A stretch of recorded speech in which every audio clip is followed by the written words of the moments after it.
pangarap, san man umabot tayo. Bati ko rin ang mga tagapagpakinig ng programang Buhay OFW ngayon sa DWDD 1134 Armed Forces Radio. Mabuhay kayo mga OFW, mga bayani ng Pilipinas.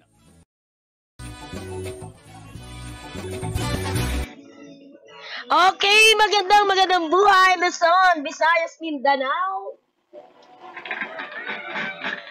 Narito naman po tayo sa programang Buhay OFW ngayon, siyensya, teknolohiya at iba pa. At syempre pa ito yung lingkod, Terry Alpha. Tayo po ay muling magkakasama-sama. Siyempre po, bago lahat, batiin muna natin ang ating mga kaibigan, ating mga followers and viewers mula sa ibang bansa sa apat na sulok ng mundo.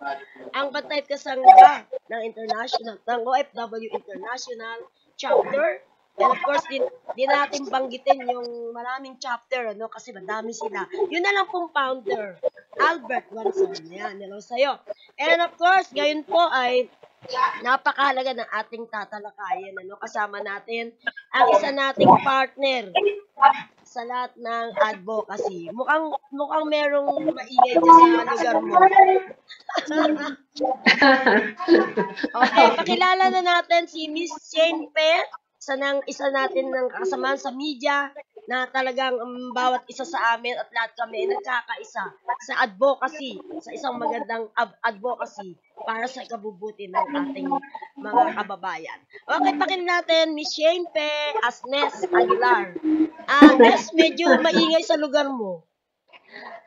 Shane Pe is my social media name. Kaya Shane Pe. Okay. So, Ness Aguilar is my real name. So, by the way, good morning to all of you guys sa Luzon, Visayas, Mindanao, and all over the world. Siyempre, bago po tayo pumalawik sa ating tatalakayin, patiin muna natin ang mga nakikinig sa atin. Siyempre po sa ating radio ng DWWB, Armed Forces Radio, likes, following, share. Ito po ang boses ng Kawal Pilipino na mapapakinggan po sa inyo pong mga AM radio. I-click nyo lang po ang 1134 kHz AM band. Kahit wala kayo internet, mapapakinggan nyo po kami kahit nasa bundok kayo o probinsya nandun. And of course, yun naman po mga nasa social media, meron din po tayong page ng DWWB. At siyempre, thank you so much po sa ating technical side at siyempre sa ating mga bossing na nandyan. Thank you so much po sa inyo, sir, sa inyong mga suporta. Okay, Miss Jane, ano ba ang mga latest natin ngayon? Number 1 na po yung ating advocacy na sinusuportahan na talagang gustong-gusto natin na talagang ito ay mga maipasa na, no? Ano ba ang update ngayon doon? Kasi ako din, lagi ako nakamonitor dyan kasi isa rin sa advocacy ko. Kaya lang, medyo busy tayo ngayon, kaya sa'yo ko kukuha ng update para sa ating mga kababayan. Go, ayan.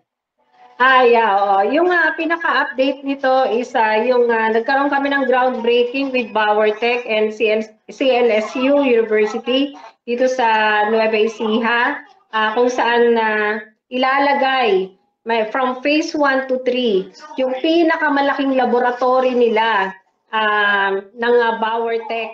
And marami po silang partners katulad ng CLSU, LGU po ng Nueva Ecija, DA, and of course, PIDEA and DOST. And of course, nanggaling din po tayo dyan sa Filipino Inventors Week dito sa Ayala Mall.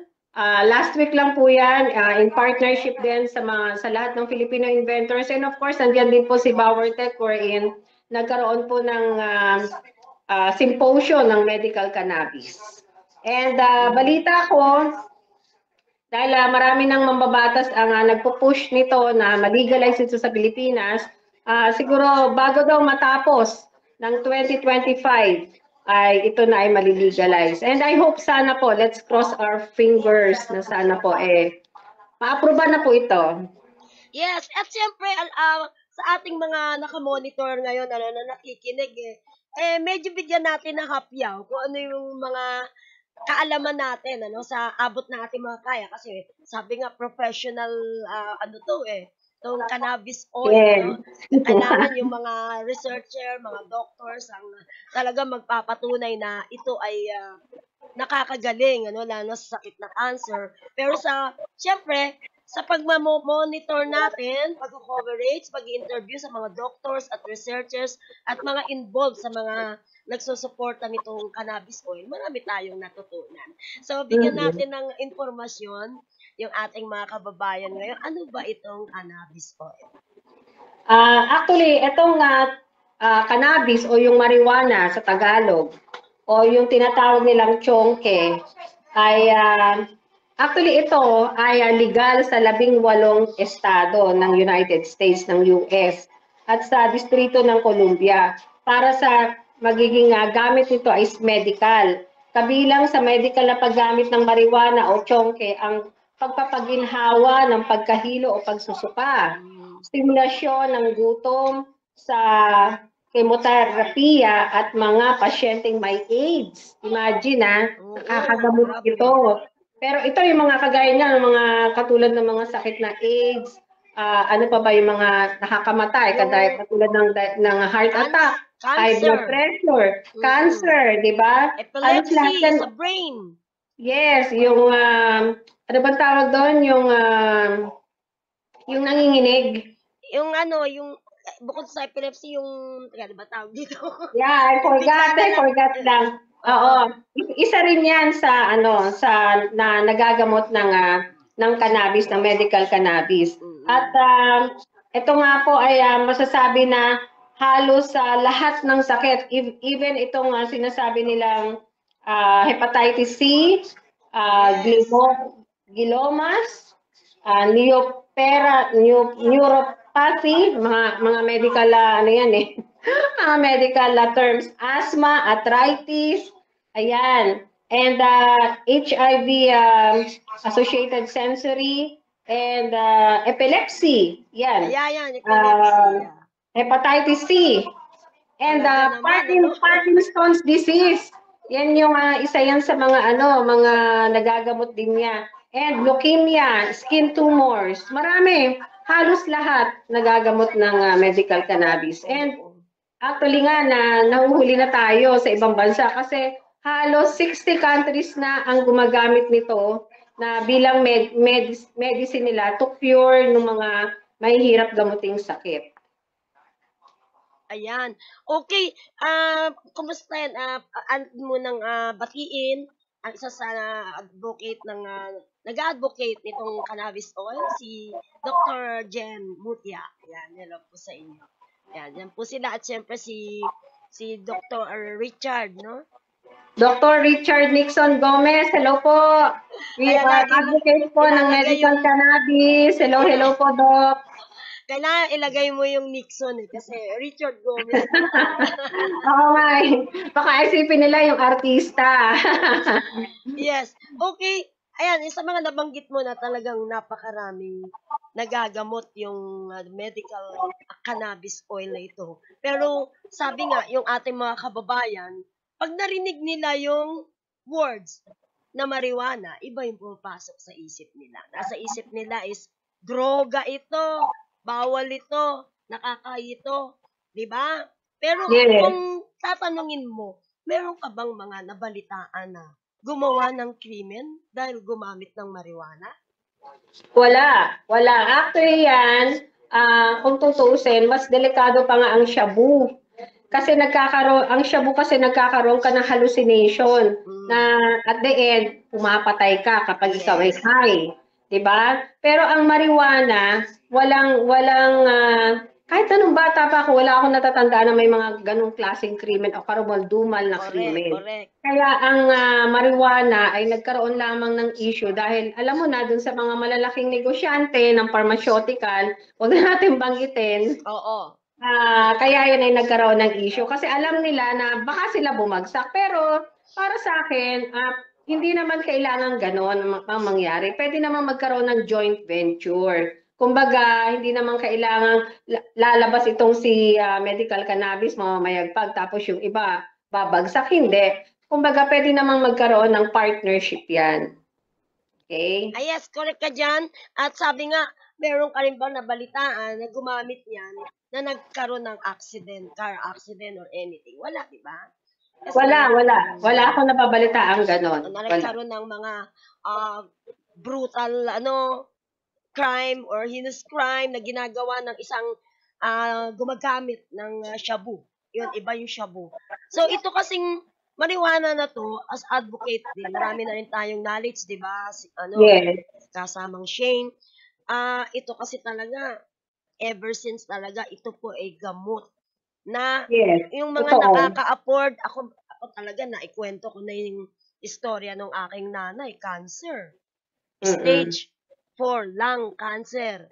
Hindi naninigarilyo, pero dahil siya yung nakakasinggot ng sigarilyo.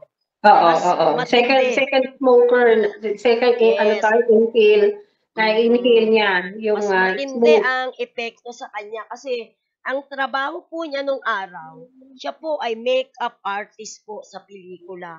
So, ibig sabihin, habang naglalamay, nagsushooting, ang buong staff o crew ng pelikula ay nagsisigarilyo. Siyempre, puyat.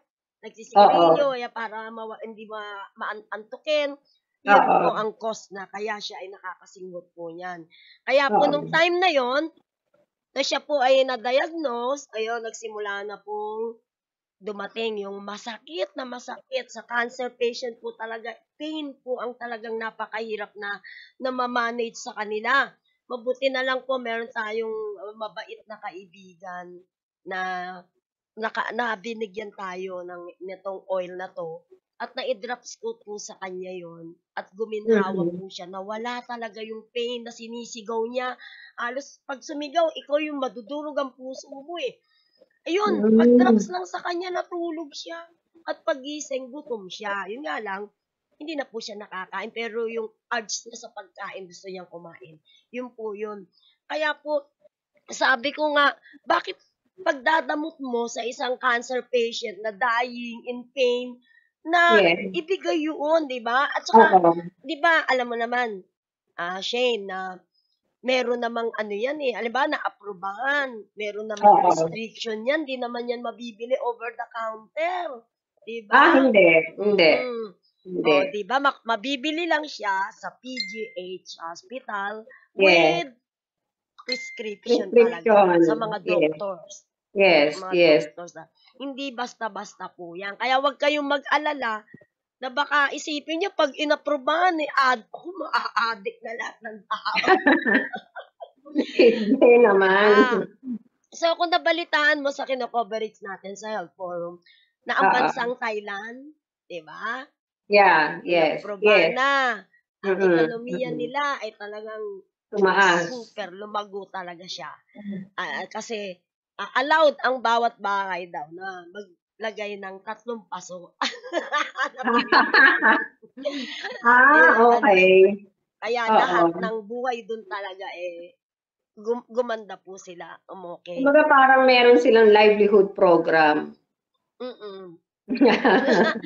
Dito naman sa atin plantation na rin talaga yung approval na lang siya, di ba? Yes. Di ba? Actually, may mga, mahirap mag-mention ng mga pangalan, pero mga, kumbaga, may position sa government, may mga tanim na rin sila niyan. Correct. Meron.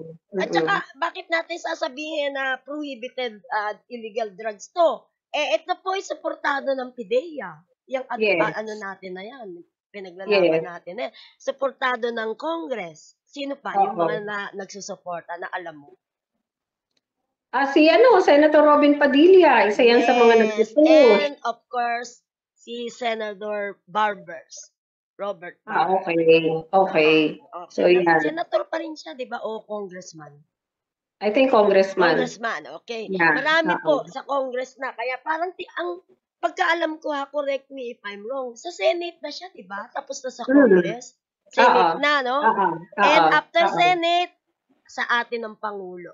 Isa na pirma. Konti na lang. Almost sabi nga nila, nasa 80% na. Malapit na. Yan. Sabi nga ng ating Pangulo, meron din siya kasing experience na meron siyang friend na talaga napagaling din yan. Kaya alam natin, hindi niya against yan. Kasi alam niya nakakatulong. Ma-approval niya yan. I'm sure. I'm very, very sure. Marami na rin doktor. Marami ng doctors na nakasupport dyan. Diba? Kasi nga alam nila yung kakayanan nitong medical cannabis na to, yung lahat ng klase ng sakit ay kaya nitong gamutin. Lalo na pagdating sa brain, sa utak. Yes. Alam mo, Oo. yung Yan, aneurysm, isa rin yan na pwedeng gamutin. Kaya po yung may mga kaanak dyan na may mga sakit sa cancer, yung malayo sa buhay, nakikita nyo na nagsisisigaw sa sakit, konting tiis na lang po. Pag lumabas po ito, maginawa na sila, hindi na kayo maiiyak sa naririnig nyo sa paghihirap nila. Yan ang natin. Kasi talaga ang daming cancer case dito sa atin ngayon eh. Because what? Environment. Tsaka kinakain. Environment, and of course yung kumbaga yung UV rays ng sun, di ba, nakaka-cancer, skin cancer naman yan. And of course yung lifestyle natin, yung food lifestyle, isa rin yan dahil karamihan kasi hindi na fresh, di ba, puro mga processed. Chemical. Nakaka-cause ng cancer yan. And eto, internet. Mga radiation. Diba? Internet. Oo. Nakakaano rin yan sa atin, lalo na sa ating mga organs. Yun nga lang, habang tumataas ang ating ekonomiya at nagiging high-tech tayo, yun nga lang, napaprone tayo sa mga sakit. Nakakalungkot. Yan nga, sinasabing technology. Papatay ka rin. Sige, alam ko meron ka pang may dadagdag ka pa ba sa cannabis na tinatalakay natin? Oo. Base dito sa aking research, ayon dito kay Dr. Jack Henningfield ng National Institute of Drug Abuse noong 2010, sa mga nirangguhang 6 na sustansya ng kanilang pagiging aktibo, like for example, yung marijuana, cocaine, alak, heroin, nicotine. Ang marijuana o yung chonke o yung sinasabing medical cannabis o cannabis, ang pinaka hindi adiktibo. Hindi siya nakaka-addict. Ang kapina at ang ikalawang pinaka hindi adiktibo ay ang nicotine. So, nicotine at saka yung cannabis, hindi ka nakaka-addict. Pero, like for example, itong alak, cocaine, ay nako, nakaka-addict yan. Yes. Even soft drinks, chocolates nakaka-addict din yan. Sigarilyo, nakaka-addict din yan, di ba? Yung inom ng cup syrup, yung araw yan ang gamit eh. Hindi ko masabi kasi hindi ko naman na-experience. Yung soft drinks ang na-experience ko, ito ikikwento ko sa iyo, i-share ko. Nung maliit pa ako, talaga addictive siguro ako sa soft drinks. Kasi imagine yan palagi ang pinapabaon ng mother ko. Wala, araw-araw yan, Monday to Friday, soft drinks yan from nursery. Imagine nursery ako hanggang elementary, puro yan ang pinapabaon niya sa akin. Kasi siguro that time, hindi pa nila alam na masama yan sa health. And alam mo ba? Anong epekto sa'yo? Yeah, hindi, ganito. Ang nangyari sa akin nung maliit pa ako, kapag walang pasok, alam mo, pag nauuhaw ako, iinom ako ng tubig. Pero hindi napapawi yung uhaw ko. Oo. Alam mo ang gagawin ko? Parang ako aswang.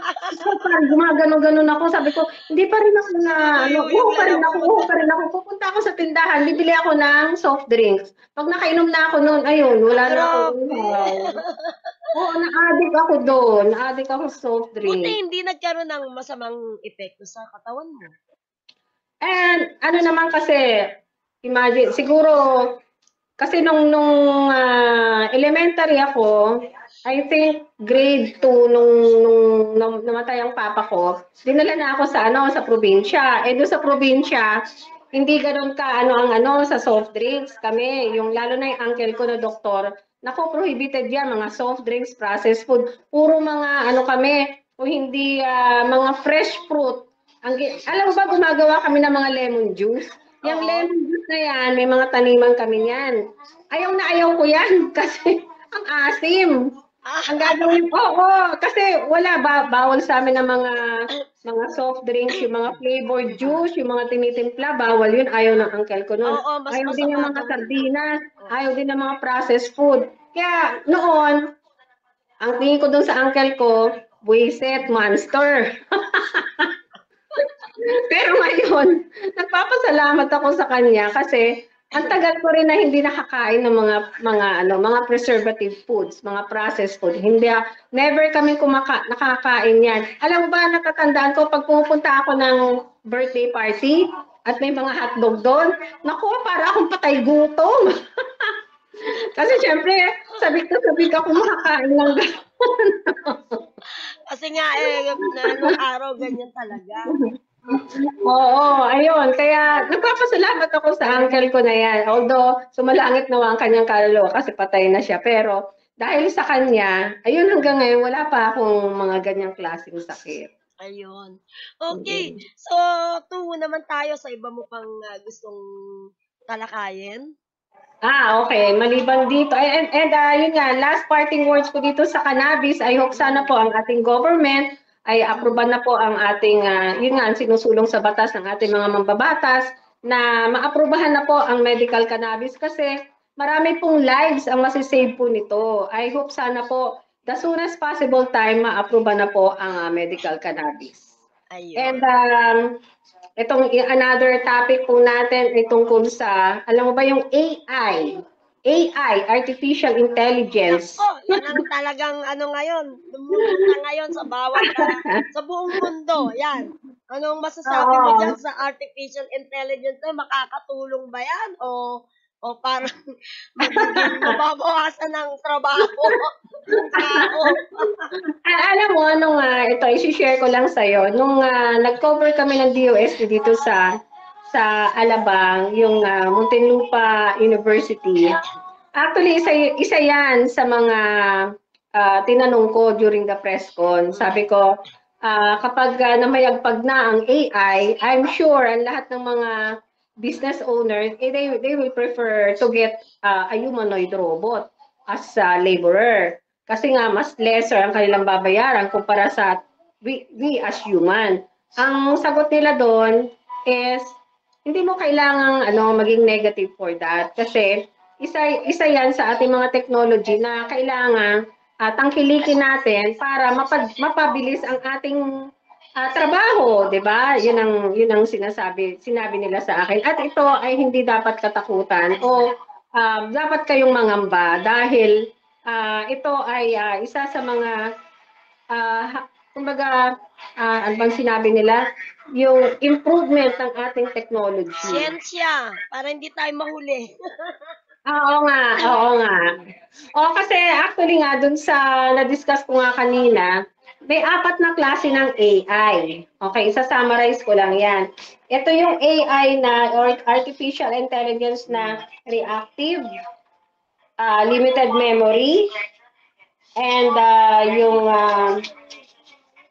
sinasabi nilang theory of mind AI, and yung self-aware AI. So ano bang kaibahan ng bawat isa ng kagaya nito, reactive AI o reactive artificial intelligence? Kagaya nitong reactive artificial intelligence, ito yung mga, kung alam mo yung, di ba, minsan meron tayong mga chinachat o chatbot. Isa yan sa mga reactive artificial intelligence. Yung sumasagot sa'yo, either sa email, sa messenger, chatbot yan. So kung ano yung in-input mo doon, yun lang ang gagawin nila. Kaya pag meron kang kinwestiyon doon na iba, hindi na nila masagot. Okay? Kasi limited lang talaga sila sa ganong klaseng kumbaga language or instruction. And yan ay walang memory, nagre-respond lang siya sa kumbaga yung sa mga sa different stimuli o yung mga pampasigla or excitement. Ito namang limited memory artificial intelligence, ito yung sinasabi nilang they uses its memory to learn and improve responses. O ang ibig sabihin, ginagamit ang memorya nito upang matuto at mapabuti sa mga tugon o yung instruction. Diba? Like for example, itong self-driven car. Alam mo ba, in the future, yan ang future ng car industry? Self-driven car. Wala na siyang driver. Wala nang sasakay ka na lang. Oo, sasakay ka na lang. At ipoprogram mo kung saan ka pupunta at doon ka niya dadalhin. So, ang advantage niyan, syempre, less accident. Okay, base sa research ko yan sa Google, less an accident mo. Even yung mga PWDs, pwedeng sumakay kahit mag-isa. Oo. Di ba? And less traffic kasi nakaka-censored sila kung saan yung pwede silang dumaan. Di ba? Even yung mga tawag dito, yung sinasabi nilang ito nga, yung sinasabi nila dito na although pinag-uusapan pa, kailangan ba itong bigyan ng driver's license? Para sa akin, kailangan bigyan.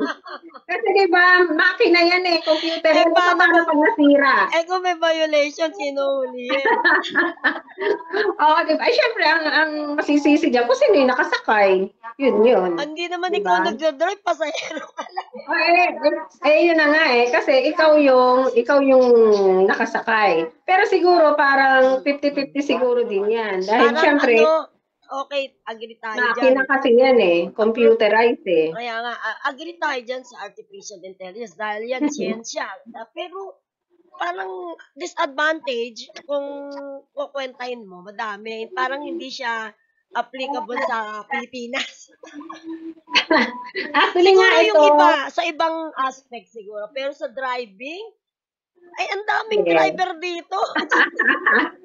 ang dami magre-reklamo, magpo-protest ang mga driver. Mga nagrarally yan, Pero alisin. pero let's face it, although hindi pa siya commercially available, yan na ang future ng car industry. Pero siguro, ngayon, sa mga can afford.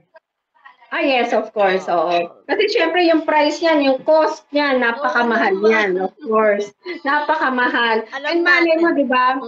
Ngayon, pinag-uusapan natin yung self-driven car, yung walang driver. Nasasakay ka na lang, ipoprogram mo na lang kung saan ka dadalhin. Malay mo, later on, magkakaroon ng flying car. O, diba? Hindi yung katakataka. Yan ang dapat kasi walang traffic. Oo, magkakaroon ng hindi natin masabi yung flying car, pwede. Kasi like sa mga movie, kung napanood mo yung Back to the Future, may flying car dun Tsaka hindi lang yun, yung tinutungtungan lang na parang skateboard, lumilipad, yung mga policeman. Ay, nakakatakot naman yun. May malaglag ka naman to. Diba? Kasi skateboard siya. May nakita na ako yan Actually, maraming nagagawa ang technology. Marami. Na kala mo imposible, pero posible pala. Nangyayari na yan. So, anong ng DOST yan? ITDI ba? Ano bang, wait I forgot yung yung department ng pero si si Mama, I forgot her name. Kasi pagka sa mga DOST, bagay ITDI, metal yata yun. Robot pero I forgot yung yung department ng yung DOST siya. Oo. Sa research, baka sa research yan. Parang R&D siya, sa R&D.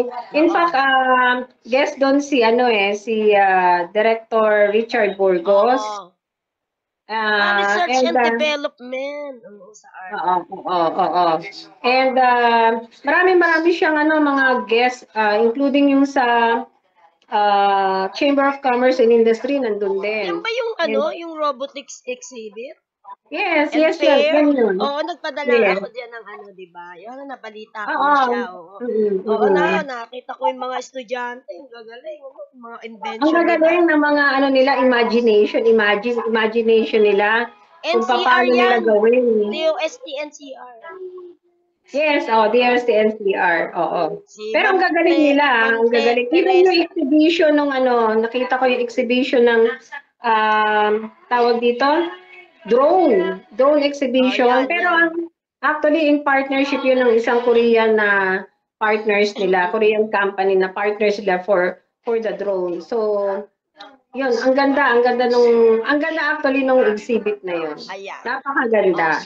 Okay. Imagine pala, I forgot, yun nga pala, may isang grupo na estudyante doon, di ba, nung problema tayo sa sa internet, Imagine, nakagawa sila ng internet ng Mabilis. sarili nilang network. Oo, Galing. sarili nilang network, kaya nila na parang katulad na Yan hindi ang siya. maganda.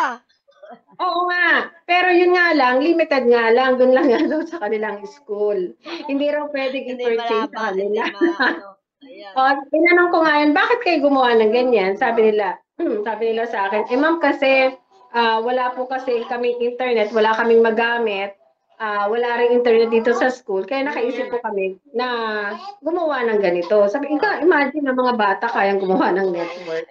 Okay, Oo. tungo tayo dun sa iyong livelihood. Meron ka bang latest sa mga pang-livelihood mo sa ating mga kababayan? Livelihood. Alam ko, marami ka niyan eh. Hindi na maisip sa dami. Nag-iisip ako. Wala akong maisip pa sa ngayon na na pinag-uusapan natin na livelihood project. Pero siguro pag in the future at mag-guest mo ulit ako dito, yun naman ang pag-usapan natin, Oo mga naman. livelihood. Welcome ka palagi dito. Yeah, naalala ko na. Kaya lang baka hindi rin nila pala maintindihan. Oo nga eh. Yung Pamahaba yun. online franchising. Oo. One of the livelihood project. Kaya lang, medyo pricey nga lang yung kailangan mo mag-join. Basta Oo. hindi gaanong maka-afford ng mga medyo mababang budget Oo, capital. at saka kailangan mo talagang aralin. Kailangan mong aralin yon para kumita ka. Ganon. Ayun, okay. So, yun. Sige, ikaw yung isa sa... Ikaw yung Hindi siya yung the usual livelihood project, hindi. Okay. It's high-tech siya. Kumbaga, meron kang franchise na nabibilin mo, pero hindi siya physically, wala siyang physical. Okay. Okay. So, bali, ganito Shane, ikaw na lang yung isasama namin sa aming livelihood na ang gamit is artificial intelligence. USA based ito. Ito yung resibo mo. Ipon mo. Okay. Resibo mo, savings mo. Yan, maganda yan. Ipapasok kita dyan kasi mag-launching na yan sa January. Isipin mo, nag-shopping ka lang, may resibo ka. May naipon ka na, may savings ka na. Napaka-easy. Artificial intelligence, sila yung tatanggap ng resibo mo. Meron kang apps. Magkakaroon ka ng apps. So, lahat ng shopping mo, i-ano mo lang doon. I-input mo lang doon sa artificial intelligence. May katumbas. May capital yan. May capital. Wala. Dalawang klase yan. Merong wala. Consumer ka lang. Kukuha ka lang ng resibo at at isang meron na konti kasi business ka. Okay. Pero kailangan pag-aralan mabuti. Ano kita dyan? Sige, kita. Pasok kita kasi OFW na siya. Okay. So, ito na. Pansamantala na siguro, magpaalam na tayo. Go ahead, ang iyong message sa ating mga viewers and followers. Okay. By the way, sana po marami po kayong natutunan sa ating topic po ngayon, yung unang-una, yung medical cannabis, na sana po, let's cross our fingers na sana po ito ay ma-aproban po ng ating gobyerno at maging legal na po dito sa Pilipinas para marami na po itong matulungan, lalong-lalo na to save lives ng ating mga kababayan. At pangalawa, yung artificial intelligence na dapat po nating kumbaga tingnan na mabuti kasi hindi naman lahat po, although hindi naman ako against for that. Pero natutuwa rin naman ako at nagkakaroon tayo ng high technology, di ba? Pero syempre, not all the times magiging pabor po ito sa atin. Okay. And yun nga po, i-handle lang po natin ng maayos para maging maayos din po ang ating buhay at future. Yes. Yun lamang po. Okay, batiin mo yung mga nasa Margot TV na yan. Yes, I would like to hi po sa Margot TV Philippines, lalong-lalo na po sa aming overall station manager, si Juby de Guzman, sa aming pong producer, si Attorney Jigs Magpantay, at kay Ma'am Maruha. Hello po. Maraming salamat po sa inyong suporta. At sa lahat po ng mga nakikinig po ngayon dito sa programa ng aking kapatid sa industriya, DWDD. Okay, maraming salamat po sa inyo. Yes, regards to Joby and of course lahat ng mga staff ng Margo TV. One time magpapasyal talaga ako dyan, promise. Kasi Yes. dami ng invitation ni Joby sa atin. Busy lang tayo. Pero sa mga susunod na araw, magkikita tayo dyan, Shane. Ha? Okay. Yes. Thank you so much, Miss Shane. At sa dito ang una tuloy nating pagsasama. Palagi pa rin tayong mag-uusap, magchichikahan, magmamarites sa ating programa. Yes.